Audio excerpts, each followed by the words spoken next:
In Hong Kong for a long time. Actually, I was born in Hong Kong, but when I was a month old, my parents sort of had to give me to my grandmother in India to take care of me. So I actually came back to Hong Kong when I was 8 years old, and I've been here ever since. And now I'm 24. Actually, my parents brought me back to Hong Kong. And yeah, I think that's the. Does that answer the question? What about my parents? I don't know what more is there to say for that. Perfect. Short and sweet.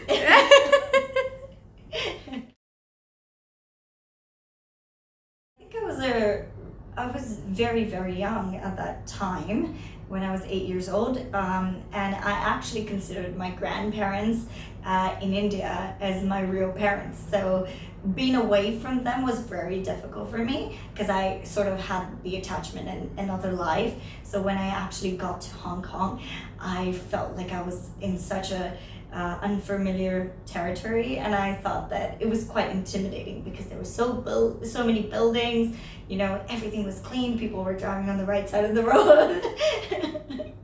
Right, like at that point I was like, oh, there's nobody here, nobody around, and actually everybody seemed the same way to me. I couldn't differentiate between a lot of people when I was that young, actually, and then slowly I started becoming more familiar and getting used to the environment and the life here. Yeah.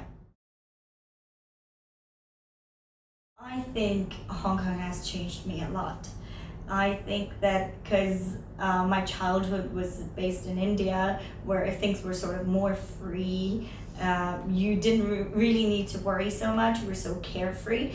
But coming to Hong Kong, I had a lot of responsibility as even a child because my parents were working. Both of them had to make it because they were immigrants.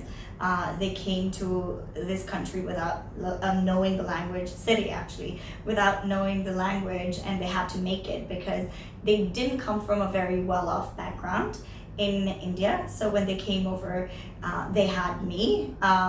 And so they were like, okay, we have to make it, we have to give our children a better future. So yeah, I think because they were working all the time, and I had a little brother by then, so I had to be the one to step up to take care of my little brother. So I think I grew up pretty fast here. There were a lot of responsibilities involved, and yeah, I think in a way it's made me more mature ahead of time, usually, yeah.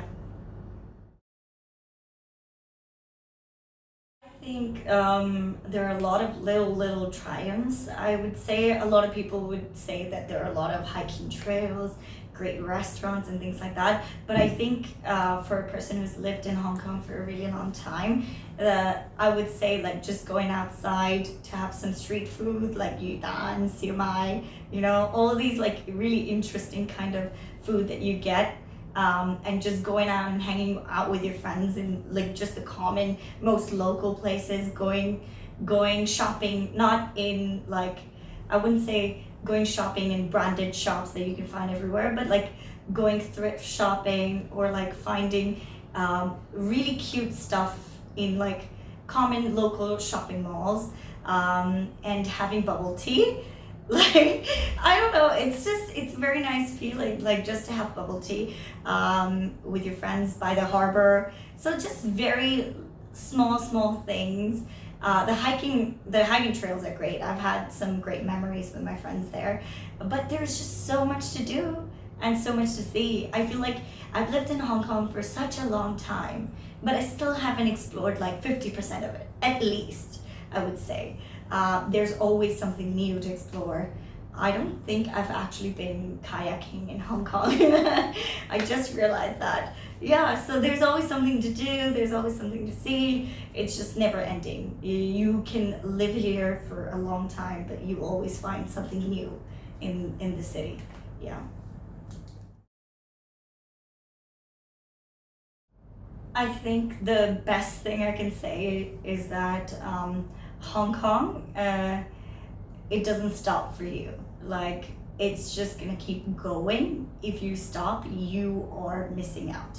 Like, there are so many opportunities. It's such a fast-paced city. Being here for a long time, I can say that you just have to keep going. You just have to keep going.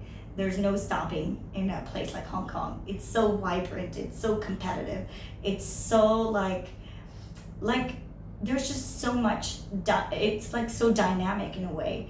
Like, you cannot stop in Hong Kong. You just have to keep going, moving forward. Next opportunity, next project, working here, over here, you can just keep working.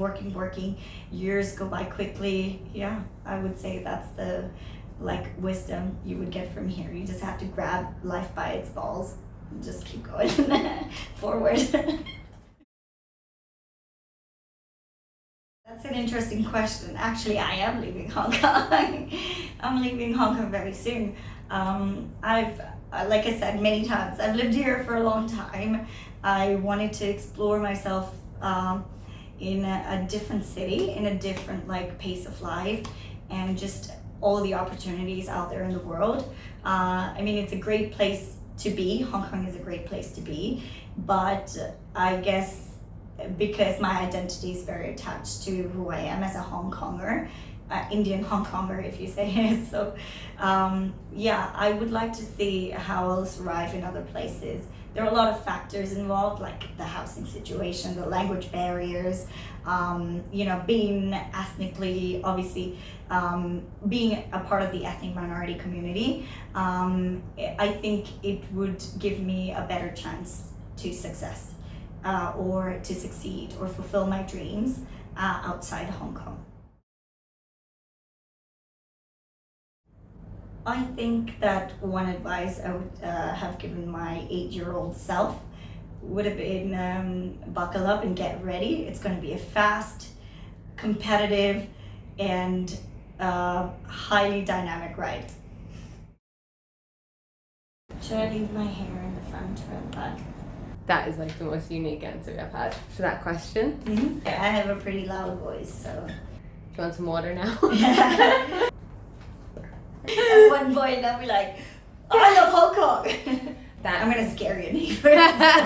Are we done? Finished? We're done. Bye guys.